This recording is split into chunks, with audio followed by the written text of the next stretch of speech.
The house was silent after the funeral. Evelyn Harper sat in the living room, her body heavy with grief. The curtains were half drawn, letting in a faint light that touched the framed photographs on the wall. Pictures of her husband Richard smiling, standing proudly in front of the business they had built together. Evelyn's eyes lingered on one picture where she and Richard stood side by side, much younger, their hands resting on their daughter Lena's shoulders. That photo had once meant warmth and unity. Now it only reminded her of what she had lost. Evelyn pressed the photo to her chest, whispering, "Richard, how do I face this house without you?" The sound of heels clicking against the wooden floor broke the quiet. Evelyn looked up to see her daughter, Lena, striding into the room. She was dressed sharply, her makeup flawless, as if she were heading to a business meeting instead of coming home from her father's funeral. Her eyes, cold and calculating, swept over the room before resting on her mother. Lena didn't sit beside her. She didn't offer a hug or even a soft word. Instead, she dropped a stack of papers onto the coffee table with a loud thud. Evelyn flinched at the sound. "Mom," Lena said flatly, "it's time we face reality. Dad's gone, and the house and the business are mine now." Evelyn blinked, not sure if she had heard correctly. "Yours?" she repeated softly. Lena crossed her arms and nodded with confidence. "Yes, mine. Dad wanted me to take care of everything. You don't have to worry about a thing anymore. I'll handle the company, and you can just rest." Her voice carried no kindness, only dismissal. Evelyn's lips trembled as she tried to process the words. For years, she had worked silently in the background of the business, supporting Richard in every way. She had managed books late into the night, taken care of customers when Richard was sick, even sacrificed her personal dreams to keep the company alive. And now, her own daughter was erasing all of that with one cruel sentence. "Lena," Evelyn whispered, "your father's will hasn't even been read yet. We don't know what he—" But Lena cut her off with a sharp laugh. She leaned forward, her face twisted with arrogance. "Oh, come on, Mom. Do you really think Dad would have left anything to you? He trusted me with his legacy, not you. You're too old to run a business. You should be thankful I'll even let you stay in the guest room." Her words stabbed Evelyn like knives. She looked at her daughter, the same little girl she had once cradled in her arms, the child she had sacrificed so much for. The young woman she had prayed would carry forward Richard's values of respect and family. And yet, here Lena was mocking her, pushing her aside as if she were nothing more than a burden. Evelyn lowered her eyes, fighting back tears. Her voice broke as she asked, "Is this really how you see me, Lena? As someone useless?" Lena shrugged. "I'm just being practical. You've had your time, Mom. It's my turn now." The silence that followed was heavier than any argument. Evelyn wanted to scream, to remind Lena of all the nights she had stayed awake by Richard's side, of how she had built that house brick by brick with her own sacrifices. But her grief held her tongue. She couldn't believe how quickly her daughter's love had been replaced with greed. Finally, Evelyn straightened her back and spoke softly but firmly. "Your father's will hasn't been read yet. Until then, nothing is final." Lena rolled her eyes and let out a mocking laugh. "The will won't change anything. It's all mine, Mom. You'll see." With that, she grabbed her papers and walked away, her heels echoing down the hallway. Evelyn sat alone again, but the air felt colder now. She clutched the photo of Richard tighter, her tears spilling freely.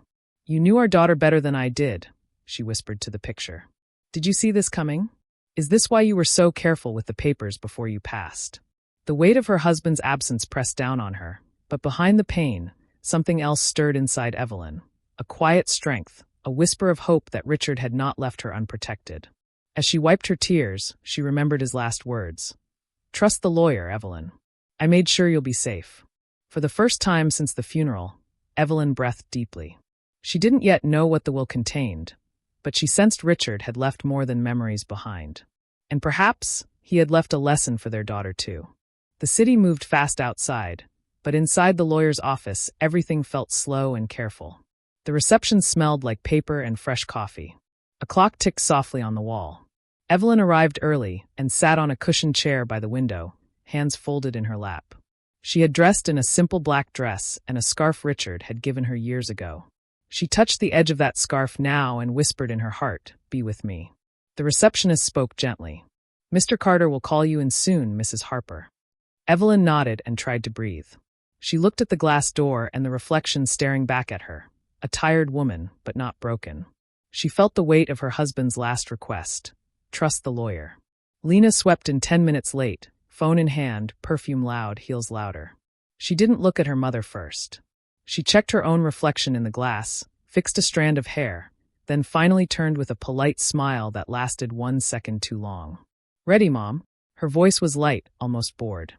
Let's finish this and get back to work. There are decisions to make. Evelyn tried to smile. It came out as a breath. Mr. Carter appeared in the doorway. He was a calm man with soft eyes and a careful way of speaking, the kind of person who paused before each sentence so the words had room to land. He shook Evelyn's hand with both of his. Mrs. Harper.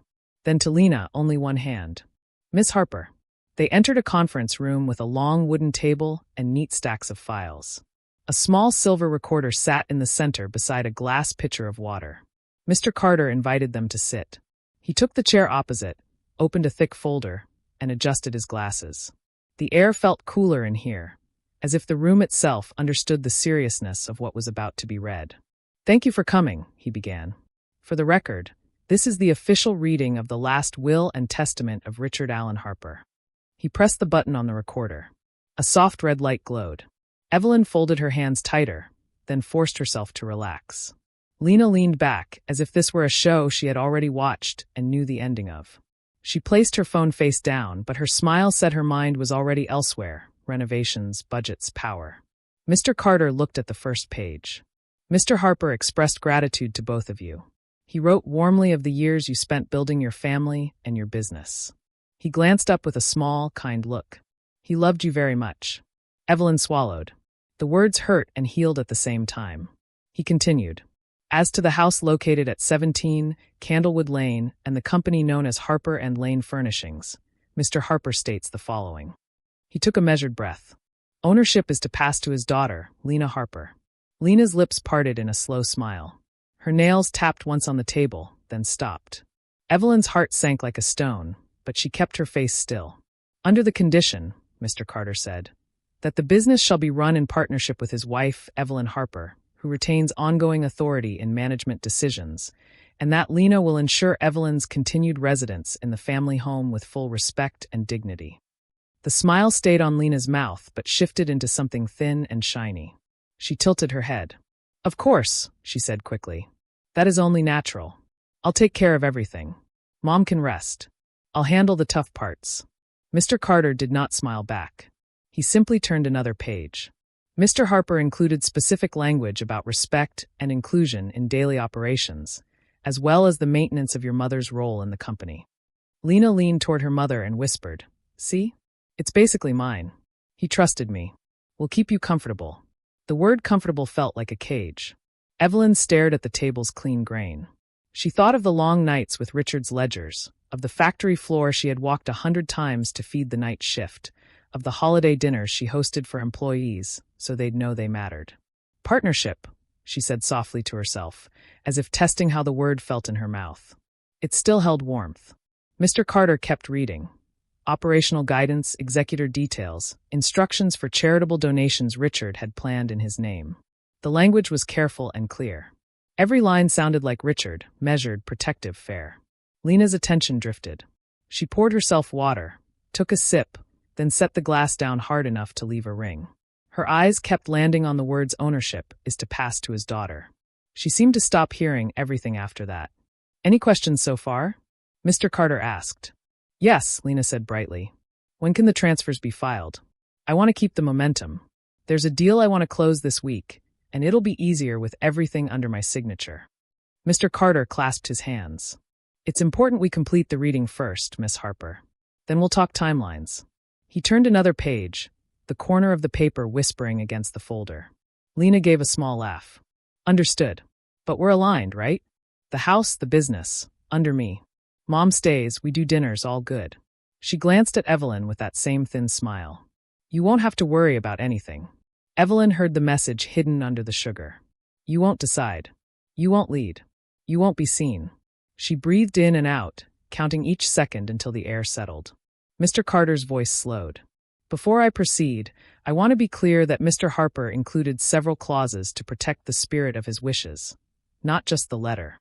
He looked at Lena, then at Evelyn. He believed a legacy is not only about property. It is about how people treat each other. Silence moved across the table. The clock outside kept ticking. A car horn sounded faintly in the street and faded. Lena straightened. "Of course. We are a family," she said, as if she were reciting something polite for a camera. Mr. Carter nodded once, but his eyes did not change. He touched the next page with 2 fingers as if feeling its weight. "Very well." He drew a breath that sounded like the soft pull of a door about to open. "There is one more section we have not yet discussed." Lena lifted her chin. "If it's about taxes, we have an accountant." "It is not about taxes," he said. He repositioned his glasses, checked the recorder's light, and let the room become very still. Then he read, each word measured and exact, the kind of words a careful man writes when he wants there to be no confusion later. "As a condition of the transfer," he began, "the daughter shall." He stopped himself and looked up. "Let me frame this correctly," he said gently, mostly for Evelyn. "This part explains how the partnership must look in practice. It explains what is expected each day. It also explains what happens if the expectations are not honored." Lena's smile thinned to a line. Her fingertips pressed on the table, leaving little moons on the wood. "Mr. Carter, with respect, I'm sure we understand. My father wanted fairness. I'll be fair." He didn't argue. He only returned to the page. "We'll proceed in order," he said. "And we will be precise." The clock outside ticked again. The red light on the recorder kept glowing. Evelyn folded her hands and lifted her eyes from the table at last. For the first time that day, she did not feel small. She felt Richard in the room, steady, careful, present. Mr. Carter cleared his throat, and the next sentence began. The red light on the recorder blinked quietly, the only sound in the room besides the steady tick of the wall clock. Mr. Carter adjusted his glasses again and looked directly at Lena before reading the next line. His tone slowed, almost deliberate, as if he wanted every word to carry weight. "As a condition of this transfer," he read, "the daughter, Lena Harper, shall honor her mother, Evelyn Harper, by keeping her included in all decisions regarding the family business and by respecting her right to remain in the family home. If, however, Lena Harper should attempt to exclude, disrespect, or remove her mother in any way." He paused, his eyes lifting from the page. "Then all rights to the business and property shall immediately pass to Evelyn Harper." The words dropped into the air like a hammer striking stone. Evelyn froze in her chair, her breath catching in her throat. She hadn't expected Richard to be this clear, this sharp. But now she understood why, in those last weeks, he had kept asking her to trust him. Lena, on the other hand, went pale. For a long moment she didn't speak. Her fingers dug into the polished wood of the table, her knuckles turning white. When her voice finally came, it was sharp and disbelieving. That can't be right," she snapped. "You must be misreading it. Dad wouldn't do that. He wanted me to run everything." Mr. Carter didn't flinch. He turned the document slightly so the bold line of text was visible. "It's written here in his own words, Miss Harper. I drafted this while under his instruction." He was very clear. He foresaw the possibility of conflict, and he wanted protections in place. "But," Lena stammered, her face heating, "I never disrespected her. I've done nothing wrong." Evelyn looked down at her folded hands. She remembered the sting of Lena's words only days before. "You're too old. Be thankful I'll let you stay in the guest room." That cruelty echoed now like a ghost in the room. Slowly, Evelyn lifted her head. "Lena," she said softly, "you told me the house and the business were yours alone. You laughed at me. You told me I was useless. Do you not remember?" Lena's eyes flickered, her mouth parting as if to argue. But no sound came. She knew her mother was right. Mr. Carter's tone remained professional, but there was no mistaking the firmness in his words. "Mrs. Harper is correct. Witnesses are not needed here. Intent matters. By attempting to exclude your mother before this reading, you have already violated the conditions." The color drained completely from Lena's face. She leaned back, shaking her head.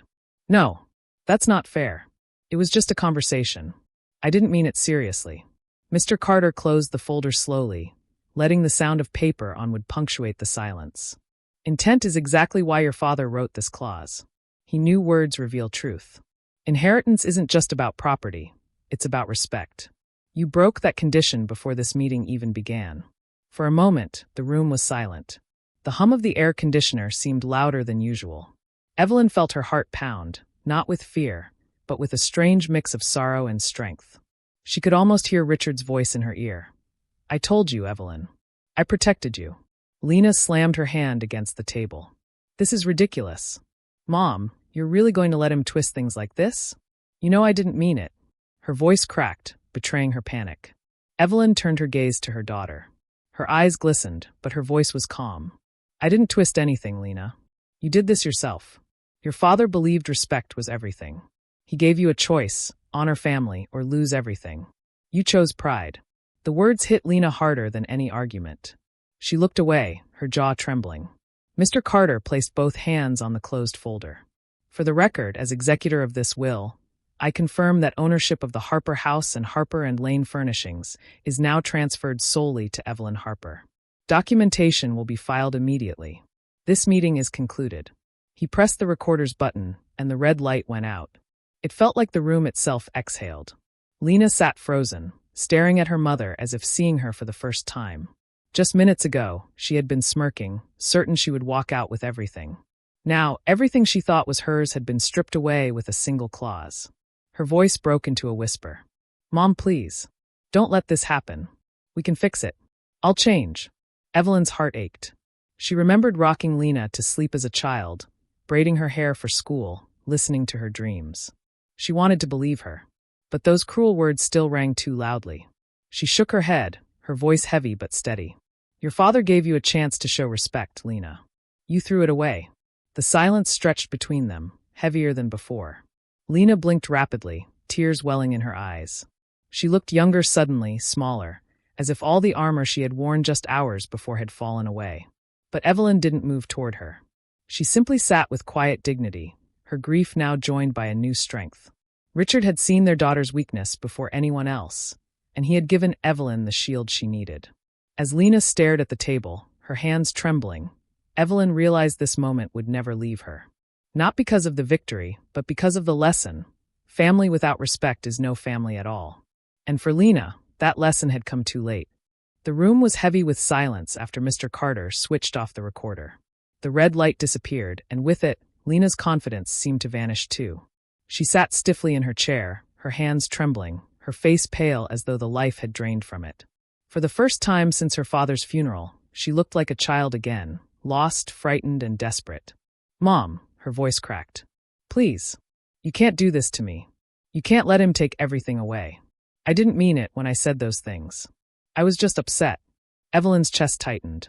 A part of her wanted to reach out, to hold her daughter's hand, to wipe away the tears streaming down her face.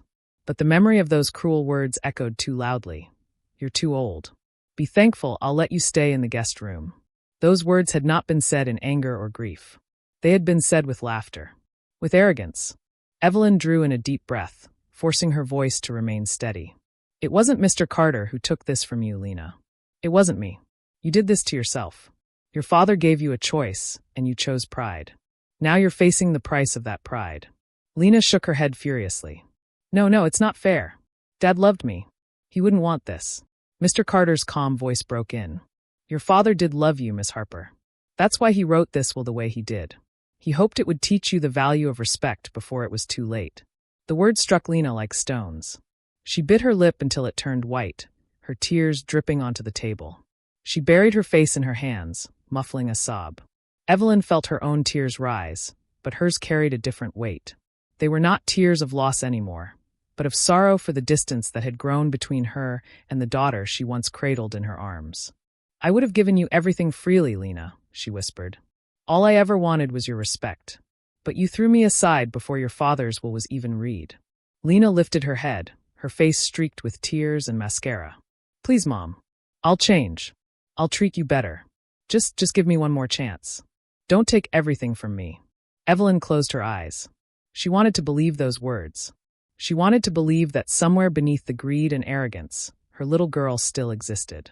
But Richard's words in the will were ringing in her ears. Inheritance is not only about property. It is about how people treat each other. Slowly, Evelyn opened her eyes and looked at her daughter with quiet strength. Lena, your father left me no choice. He saw the truth long before I wanted to admit it. And now the house, the business, the legacy, they are mine.